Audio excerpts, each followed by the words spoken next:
Bienvenue sur le podcast de Lilo, le moteur de recherche qui donne plus que des réponses. Pour cet épisode, on voulait vous parler de la générosité de l'engagement. Et oui, pour ceux d'entre vous qui n'ont pas fait hawaïen en LV2, Lilo, ça veut dire généreux en hawaïen. Et alors Seth, dis-moi un peu, qu'est-ce que tu faisais le mercredi après-midi quand tu étais petit ? Je t'assure que tu ne veux pas savoir. C'est vrai ?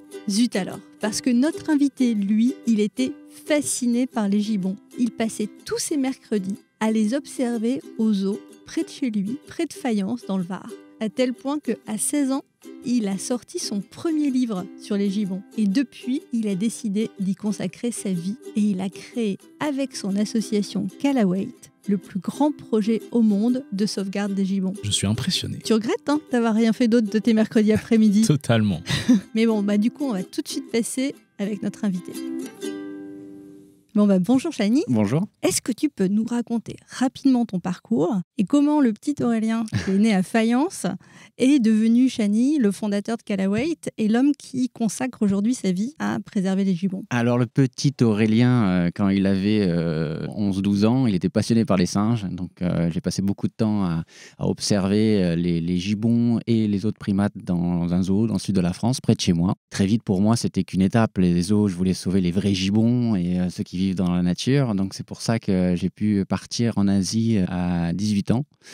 Tout seul ? Alors tout seul, avec le soutien de Muriel Robin, parce que quand j'observais les gibbons dans le sud de la France, avec une grande prétention, j'avais écrit un petit bouquin pour expliquer aux gens comment il fallait vraiment s'occuper des gibbons, ce qu'il fallait faire, etc. Donc très très prétentieux. Il y avait eu quelques articles dans la presse où je disais justement que je voulais partir en Asie et sauver les gibbons. Alors pourquoi les gibbons comparés aux autres singes ? Parce que justement en captivité, les gibbons ils étaient toujours tout seuls, les gens n'arrivaient pas à bien s'en occuper. En tout cas à mes yeux, puisque les gibbons sont monogames, fidèles, donc c'est compliqué, il ne suffit pas de mettre un mâle et une femelle dans une cage. Un jour, je me suis retrouvé face à Muriel Robin qui avait lu un article dans la presse à propos de moi et qui m'a dit « Tu veux partir en Asie sauver les gibbons ? Eh bien tu pars, je vais t'aider ». Et c'est comme ça que j'ai pu m'envoler, c'est elle qui a financé mon premier voyage, d'abord en Thaïlande, puis en Thaïlande c'était en 1997. Je voyais dans la presse internationale qu'il y avait d'énormes incendies en Indonésie, le pays où il y a le plus d'espèces de gibbons. Et là je me suis dit c'est là-bas. Il faut que je me rende là-bas. C'est là qu'il faut être. Exactement, pour sauver les gibbons. Et c'est comme ça que l'année suivante, j'ai pu m'envoler pour l'Indonésie pour créer le premier programme de conservation des gibbons en Indonésie. Et t'avais quel âge à ce moment ? Là, j'avais 18 ans. Et c'était pas vraiment le bon moment pour sauver les singes en Indonésie parce que c'était la chute du président Suharto en mai 98. Il y avait des blindés dans tous les coins de rue. Les gens me regardaient avec de gros yeux en disant « Rentre en France au lieu de nous parler de tes singes là ». C'est un peu comme ça que Kalawait est né. Alors pourquoi Chani ? Parce que c'est suite à mon premier voyage en Thaïlande où les gens n'arrivaient pas à prononcer mon prénom, Aurélien, un gros souci avec les R. Et Chani, ça veut dire gibbon en thaïlandais. Donc, ils ont fini par m'appeler gibbon parce que je passais mon temps à chercher les gibbons. Et quand je suis arrivé en Indonésie, c'était plus simple aussi. Ils n'arrivaient pas à prononcer Aurélien. J'ai dit, bon, appelez-moi Chani. Et ben c'est voilà. comme ça. C'est le mec qui parle tout le temps de Chani. C'est lui. Exactement. Voilà. Et Muriel Robin dans tout ça ? Eh bien, Muriel Robin, elle a toujours été présente jusqu'à encore aujourd'hui. Elle était là quand elle m'a appelé la première fois, j'avais 16 ans. Aujourd'hui, j'en ai 42. Elle est toujours là à veiller au grain, voilà, à voir ce que je fais sur le terrain pour les gibbons. C'est une grande histoire. Incroyable. Et du coup, ce que tu avais observé dans le zoo, dans le Var près de Fayence, finalement, c'était une bonne manière de s'occuper des gibbons ou tu avais dit des bêtises ? Alors, j'avais dit énormément de bêtises, évidemment, et je me suis rendu compte que j'avais tout à réapprendre une fois que j'ai commencé à les observer dans leur milieu naturel, parce que leur comportement est complètement, je vais dire, aliéné en captivité, qu'on le veuille ou pas. Même à Kalawait, dans nos centres, dans nos refuges, une fois que l'animal est en captivité, ça n'a plus rien à voir avec celui qui est dans la canopée et qui passe de branche en branche en toute liberté. Donc oui, j'ai dû beaucoup apprendre, mais tout ce que j'ai pu observer en captivité, notamment sur leur mal-être, pour essayer de faire qu'ils aillent mieux. Aujourd'hui, j'ai la chance de pouvoir espérer les relâcher. Tout ça m'a beaucoup servi. C'est une belle histoire. Moi, ça m'inspire. Je ne faisais pas ça de mes mercredis après-midi, mais... Oh, tu m'étonnes. Je ne codais pas non plus. J'aimerais revenir quand même un petit peu sur ton parcours avec quelques dates clés. Tu me corriges si je me trompe. En 98, tu arrives en Indonésie donc. C'est ça. Et très vite, tu crées ta première structure d'accueil de gibbons sur l'île de Bornéo. Oui. En 2003, tu fais de même sur Sumatra. C'est ça. Et en 2012, tu acquiers la nationalité indonésienne. C'est ce qu'on ne sait pas. Voilà, c'est que je suis devenu indonésien. Et ça te permet d'acquérir des terres, légalement. Voilà, exactement, à titre privé, et surtout d'avoir beaucoup plus d'assises en tant que chef d'une ONG en Indonésie, parce que je me bats aujourd'hui un peu pour mon pays aussi. Et aujourd'hui, Kalawait achète de la forêt. Donc déjà, plus de 1400 hectares achetés sur 3 réserves. C'est ça. On a l'île de Bornéo, Sumatra, Voilà, on a deux réserves à Bornéo et une à Sumatra. et la troisième qui est en cours, c'est le grand projet 2021. Alors, on a 3 réserves forestières, donc où on protège l'habitat des gibbons, 2 à Bornéo, une à Sumatra. Très bien. Et en 2021, on crée un nouveau centre d'accueil pour les animaux victimes de la déforestation et des trafics sur l'archipel Mentawai, qui se trouve donc à l'ouest de Bornéo. D'accord. Et sur quelle superficie De Sumatra, pardon, j'ai dit Bornéo, à l'ouest de Sumatra. À pardon. l'ouest de Sumatra. Et sur quelle superficie à peu près? Alors là, c'est vraiment un centre de soins. Pour le moment, on n'est pas dans l'étape de créer une réserve à Mentawai. Il faut savoir que l'archipel Mentawai, c'est de toutes petites îles et tous les primates de ces îles sont endémiques de ces petites îles, et dont une espèce de gibbon, le gibbon de Clos. Ces animaux sont régulièrement capturés, envoyés dans d'autres parties de l'Indonésie et aussi très convoités sur le trafic international. Il n'y en a quasiment pas dans les eaux à l'international. Donc moi, j'apporte une solution au gouvernement indonésien en disant, voilà, pour protéger ces animaux, on n'a pas besoin de faire un programme de reproduction à l'étranger. On peut le faire sur place et même dans l'archipel même où ils vivent à l'état sauvage. Et c'est le pari qu'on remonte aujourd'hui. Ouais, en prenant soin d'eux, tout simplement. Exactement, là-bas. Très bien. J'ai une grande question quand même par rapport à tout ça, c'est comment est-ce qu'on fait pour racheter, je sais comment on fait pour acheter de la terre, mais comment on fait pour acheter de la forêt? C'est vrai que parfois, même moi, on a un discours un peu simple. Vous faites un don et on peut acheter 1 hectare de forêt. Dans un contexte indonésien, c'est jamais aussi simple. Et d'abord, il y a le cadastre, comme en France. Il y a un plan d'occupation des sols. Il y a des endroits, comme notre réserve à Sumatra, où on peut être complètement libre parce que c'est une zone où on achète des terrains. Donc, on n'achète jamais de la forêt légalement. On achète plutôt des terrains qui sont recouverts de forêt. Cette partie du cadastre en Indonésie à Sumatra, pour notre réserve de Sumatra, par exemple, officiellement, il n'y a pas de forêt. Il n'y a pas de forêt. Donc là, c'est pour des privés. Le cadastre nous permet d'acheter des terrains sans avoir aucune collaboration avec les autorités. Ça se passe assez facilement, assez simplement. En sachant quand même, là où ça se corse, c'est que les terrains n'appartiennent pas à un seul propriétaire. On parle plus de famille, on parle plus de groupes ethniques même, Oui. groupes communautaires. Donc il faut que tout le monde soit d'accord. Donc les négociations peuvent être très longues. Et, à Bornéo, le statut des terres est différent. Le cadastre est différent. Donc c'est enregistré comme forêt sur ces terrains. Même si nous, on achète des terrains, il y a de la forêt dessus. Donc, on est obligé de travailler aussi avec le département des forêts sur nos intentions quand on achète ces terrains. En tout cas, quoi qu'il en soit, pour faire simple, la notion de propriété, quel que soit le statut du cadastre, est la notion la plus forte pour exercer une légitimité, pour pouvoir avoir la force, avoir la légitimité justement de dire non à d'éventuelles coupes ou du braconnage. Donc nous, ce qu'on recherche, ce n'est pas la notion de propriété. Ce qu'on recherche, c'est avoir la légitimité de dire ici, vous ne pouvez pas couper et vous ne pouvez pas chasser. Mais ce qui ne veut pas dire que les gens n'ont pas le droit d'y entrer. Et c'est toute la beauté de Calauet, je dirais, parce que pour moi, une réserve vivante, c'est une réserve avec des gens dedans. C'est pas une réserve sans humains, mais où tout le monde peut vivre en harmonie. Dernière petite question là, sur le statut du coup légal de la forêt. Est-ce que ça veut dire qu'on considère en Indonésie la forêt comme un bien finalement, qu'il faut protéger? C'est plus compliqué que ça. C'est plus le cadastre, encore le plan d'occupation des sols, qui dit que là, effectivement, elle doit être protégée.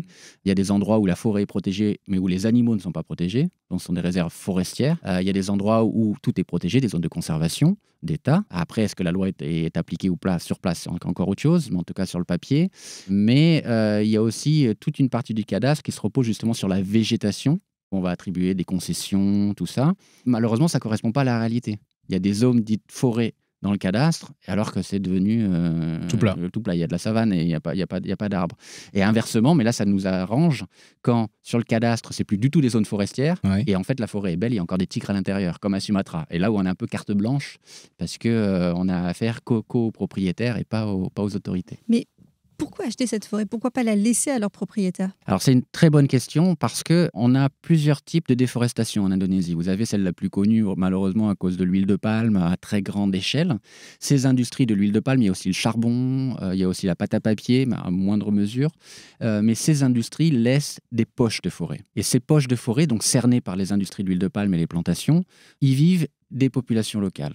En sachant que les activités même ancestrales de chasse, par exemple, dans un fragment de forêt qui fait 1500 hectares, ça va tout décimer. Parce qu'on ne parle plus d'une forêt connectée comme avant. Évidemment que la chasse traditionnelle, ça n'a jamais été un souci quand la forêt était grande. Mais quand on parle de poches de forêt et qu'il y a des orang-outans à l'intérieur, même des cochons, des sangliers, si la chasse traditionnelle continue dans 1500 hectares, très vite, puisque les gens posent des pièges, etc. Donc l'idée, c'est de dire, d'abord, que de toute façon, ces poches de forêt à court terme sont menacées, parce que si les industries ne les ont pas coupées, elles poussent les populations locales à couper pour ensuite acheter les grappes de palmiers, par exemple. Donc la déforestation continue, plus lentement, mais elle continue. Ce sont les gens qui sont donc poussés à déforester pour faire du palmier, pour vendre à la compagnie d'à côté. Et même s'ils ne déforestent pas, comme je l'ai dit tout à l'heure, il y a un très gros risque pour les animaux. Donc l'idée, c'est de dire, eh bien, on va faire comme les compagnies qui vous financent, qui vous achètent vos terres pour faire des plantations.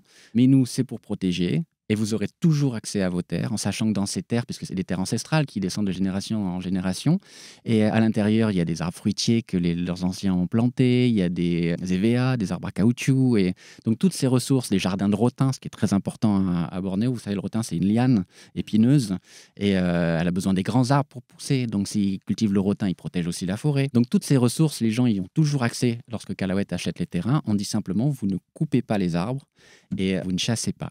Donc les gens continuent d'être sur leur terrain s'ils le désirent, mais s'il y a un gros orang-outan, un grand mâle qui fait 120 kilos qui passe et qui casse un EVA, parce qu'il y a un petit EVA parce qu'il est tellement lourd, eh bien on doit le laisser faire parce que justement nous on peut dire dédommagé, ou même si, encore une fois, le titre de propriété qu'on acquiert nous permet d'avoir cette légitimité-là. Et on se rend compte sur le terrain que ça se passe très, très, très, très bien. Les gens attendent de pouvoir nous vendre les terrains. C'est nous qui n'avons pas assez de fonds pour avancer. On ne va jamais démarcher les gens. Aujourd'hui, c'est les gens qui viennent à nous en permanence pour nous dire « Ah, j'ai un terrain limitrophe du vôtre, je veux vous le vendre, etc. » Parce qu'ils savent comment Callawet travaille et que s'ils le vendent à la compagnie d'à côté, eh bien c'est fini. Ils perdent tout sur leur terrain. D'accord. Et du coup, quand vous arrivez à acquérir ces terrains, ils sont tranquilles ou les compagnies d'à côté, elles continuent de venir et il y a besoin de les protéger ? Il y a besoin de les protéger. Acheter un terrain, avoir la légitimité de dire non, ça ne suffit pas. Il faut en faire en sorte que sur place, il y ait des gardes, on fait des patrouilles équestres, patrouilles à pied, des patrouilles aériennes. Alors, c'est d'abord de la dissuasion. Dans 99,9% des cas, c'est de la dissuasion. Mais c'est important parce qu'on est limitrophe justement de compagnies. Ces compagnies, quand on établit une réserve comme ça, on se présente aussi. C'est-à-dire qu'elles savent qu'on a le soutien des populations locales. Elles savent que je connais aussi le cadastre, je connais aussi les autorisations avec lesquelles elles travaillent, que ce n'est pas dans leur concession. Parce qu'il y a vraiment une déforestation, alors dire illégale, ce n'est pas complètement illégal non plus, légal, ça ne l'est pas non plus, des zones grises. L'Indonésie est très forte avec toutes ces zones grises où on ne sait pas trop comment faire. Mais si, pour faire simple, une compagnie qui a une concession de 10 000 hectares, elle va tout autour de sa concession faire pression sur les gens, voire financer les gens. C'est pour ça que des fois, sur la terre d'un villageois, on voit un bulldozer, alors que le bulldozer, c'est $500 la journée. Donc le villageois, pour se payer ça, c'est quand même assez compliqué. Donc la compagnie va exploiter une zone qui fait peut-être le double de sa concession, parce que justement, elle fait ça. Donc dans ces zones en dehors de leur concession, nous, on peut agir. Et encore une fois, quand on a le soutien et un peu de légitimité sur place et de notoriété, ça se passe bien. En tout cas, aujourd'hui, on n'a pas de conflit frontal avec une compagnie alentour, parce qu'elles savent qu'on a les outils pour répondre à une attaque, par exemple. Et ça ne s'est jamais produit. Des intimidations, si, bien sûr. Mais ça passe souvent par quelqu'un d'autre. S'ils veulent nous faire savoir quelque chose, ça passe par des villageois. Et ensuite, les très grandes intimidations, ça ne sera jamais identifié de la compagnie. Ça sera toujours détourné. Détourné, voilà. Là, on parle de déforestation, mais bon, moi, j'ai quand même eu quelques chiffres. On se dit, l'année dernière, finalement, ça s'est un peu arrêté, la déforestation en Indonésie. On aurait perdu que l'équivalent de Los Angeles, moins 64% par rapport à 2019. Est-ce que tu crois que le pire est derrière nous ? Non. Après, ces chiffres, il faut les expliquer aussi. Alors, en termes de chiffres, c'est une réalité que la déforestation s'est ralentie. Ça, c'est vrai. La première chose à savoir, c'est que l'industrie de l'huile de palme, qui est quand même la première source de déforestation, a quasiment déjà mis la main mise sur les zones de plaine à Bornéo, par exemple. Donc, il n'y a plus vraiment de terre qui les intéresse. Hors des tourbières et dans les zones de plaine, ils ont déjà tout pris. Forcément, ça se ralentit parce que la forêt qui reste, c'est dans les zones d'altitude ou une topographie accidentée où ils ne peuvent pas planter le palmier parce qu'à une certaine altitude, le rendement du palmier est moins bon. Donc, du coup, c'est plus rentable. Donc, ça, c'est déjà la première chose. Facile de dire que ça ralentit quand ils ont tout détruit. Tout ce qui les intéressait, du moins. Donc, la déforestation se décale aujourd'hui. On a eu Sumatra, Bornéo, et aujourd'hui, c'est la Papouasie. Parce qu'en Papouasie, il y a encore des zones de plaine à déforester pour l'industrie de l'huile de palme. Ensuite, il y a eu un moratoire sur les nouvelles plantations de palmiers à huile. Donc, on peut se dire très bonne nouvelle. Plus de permis pour faire des nouvelles plantations. Sauf que tous les permis ont déjà été délivrés. Ils n'ont pas été implantés, c'est tout.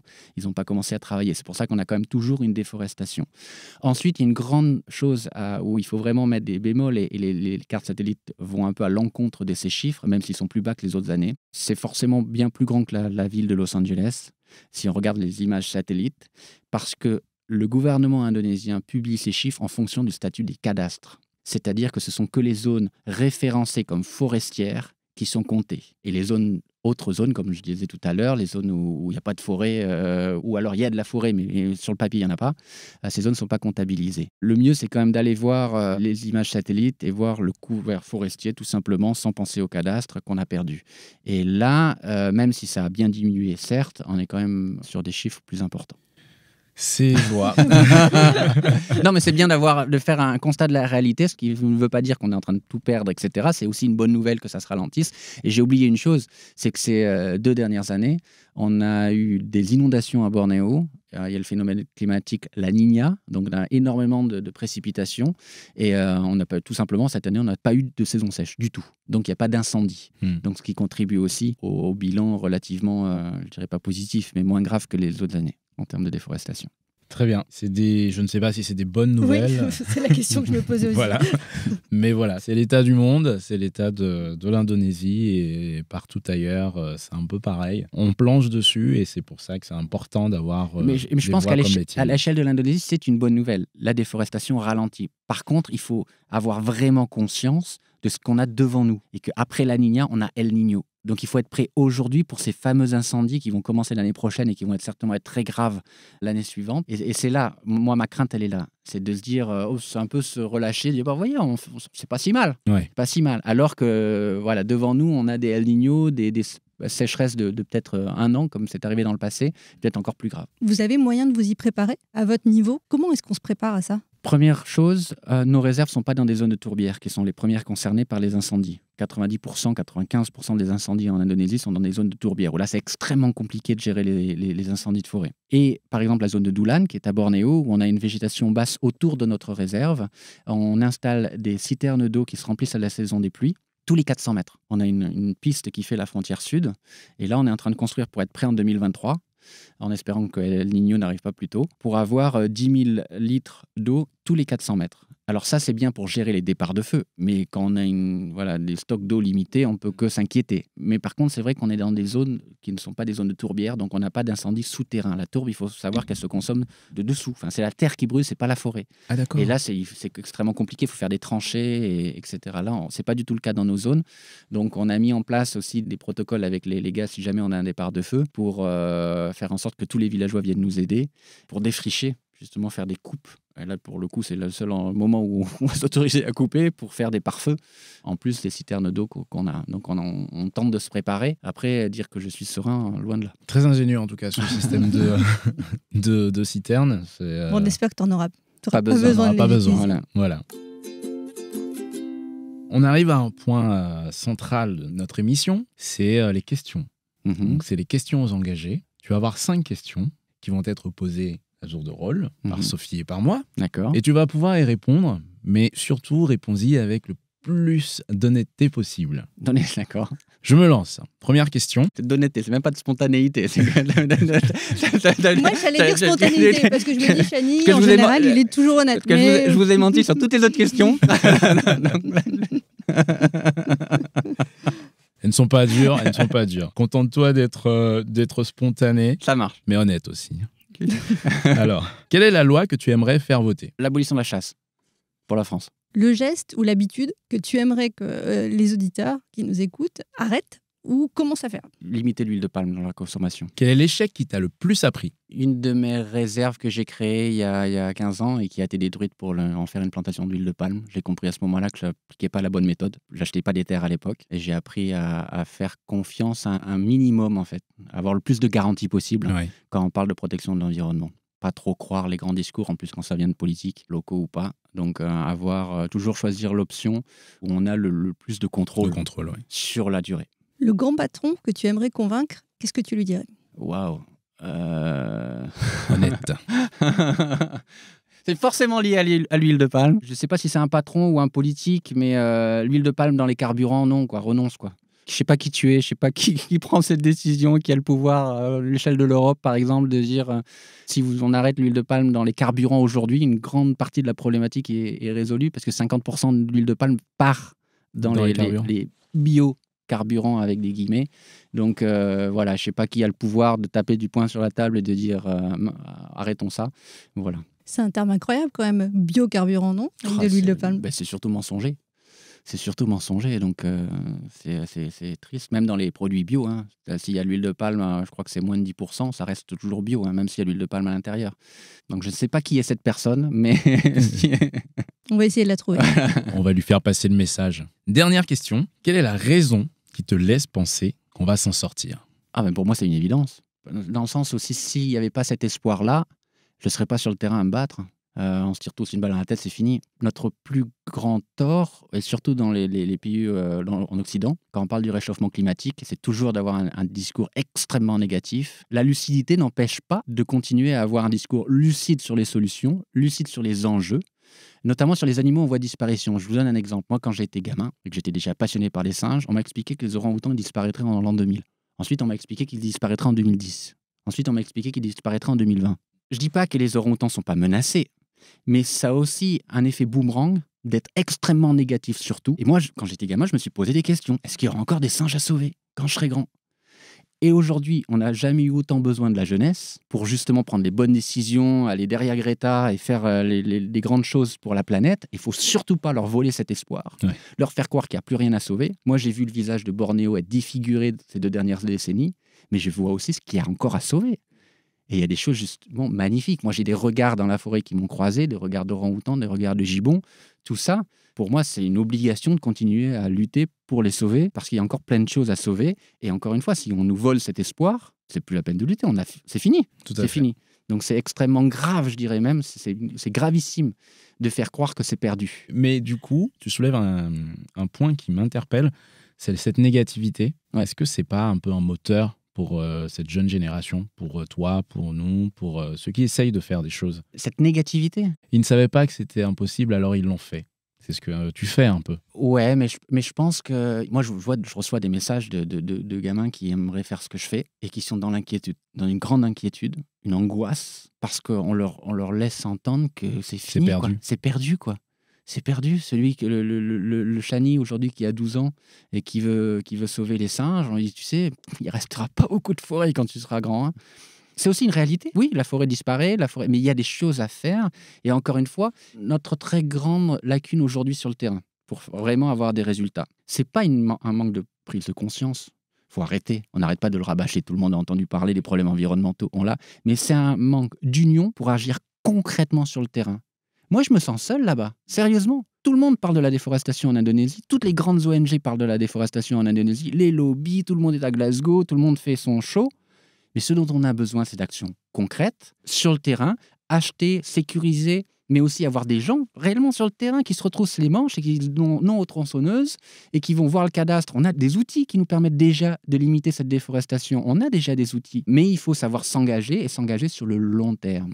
Et c'est ça où le bas blesse, c'est que beaucoup s'engagent par un tweet, mais c'est autre chose quand on ne s'engage pas pour 3 ans, pas pour 5 ans, mais quand on protège la forêt, c'est sur le, je ne sais pas, jusqu'à mes petits-enfants, plus encore. Et voilà, c'est cet engagement sur le long terme qui manque cruellement sur le terrain. Merci pour toute cette positivité.